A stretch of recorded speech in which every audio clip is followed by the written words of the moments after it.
पुणे में विकास पालसरकर ने राजन पाटिल पर तीखा प्रहार करते हुए कहा कि राजन पाटिल, आपकी चुनौतियों का जवाब आपको सही समय पर और सही तरीके से दिया जाएगा। राजन पाटिल पर बोलते हुए पालसकर ने आरोप लगाया कि पंचायत समिति और नगर पंचायत चुनाव में जीतने के बाद भी उन्होंने एक महिला को कॉन्फ्रेंस भरते समय कई अड़चनें पैदा की। उन्होंने कहा कि ऐसा गुंडाराज तो बिहार का भी शर्मदार होगा। विकास पालसर ने आरोप लगाया है कि राजन पाटिल परिवार का इतिहास काला है और कई लोगों का जीवन बर्बाद है। उनका यह दशरथ निर्माणकारी है और आज भी स्थानीय नागरिक डर के साए में जिग रहे हैं।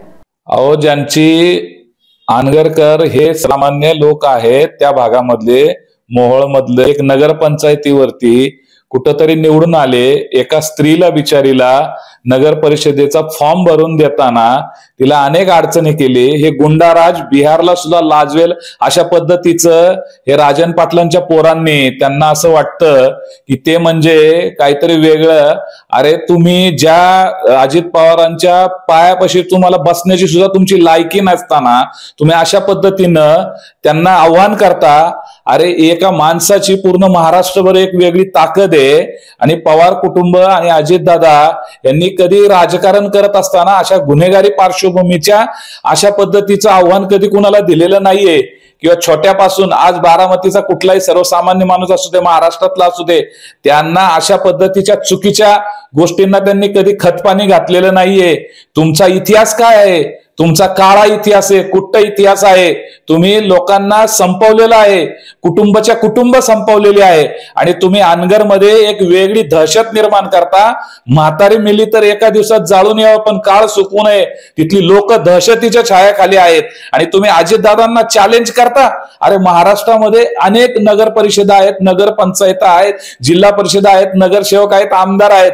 अरे, दादांनी एवढी ताकद आहे दादांची की महाराष्ट्र एका या अशा नेत्याला फॉलो करतंय की जो शेतकऱ्याच्या बांधावरती जातो, जो तरुणांचे प्रश्न सोडवतो, सकाळी 6 पासून संध्याकाळपर्यंत काम करणाऱ्या नेत्यावरती आपण चॅलेंज आव्हान करता।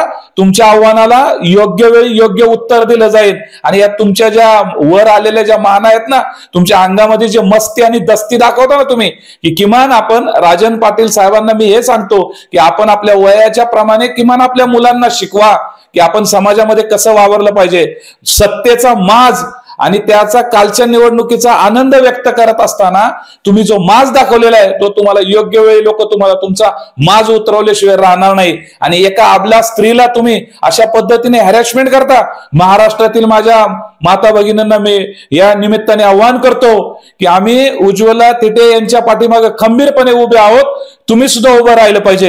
एका माझ्या महाराष्ट्रामध्ये जिजाऊ सावित्री अहिल्या तारा राणीचा हा महाराष्ट्र आहे आणि या महाराष्ट्रामध्ये एका माझ्या महिला भगिनीला तुम्ही ज्या दहशतीच्या वातावरणाखाली तिचा फॉर्म त्या ठिकाणी भरण्यापासून तिला वंचित ठेवण्यासाठी तिला पहाटेचं उठून जावं लागतंय, त्या ठिकाणी तो फॉर्म भरावा लागतोय। ही तुमची लोकशाही मधली ही तुमची दादागिरी या महाराष्ट्रात चालणार नाही। आणि म्हणून माननीय मुख्यमंत्र्यांना सुद्धा हे सांगावं असं वाटतं की राजकारणाच्या ठिकाणी चालेल, परंतु अशा पद्धतीच्या चुकीच्या लोकांना पाठीशी घातलं तर महाराष्ट्र हे सुसंस्कृत राज्य हे बिहारला सुद्धा लाजवेल अशा पद्धतीचा महाराष्ट्राचा इतिहास पुढे येईल।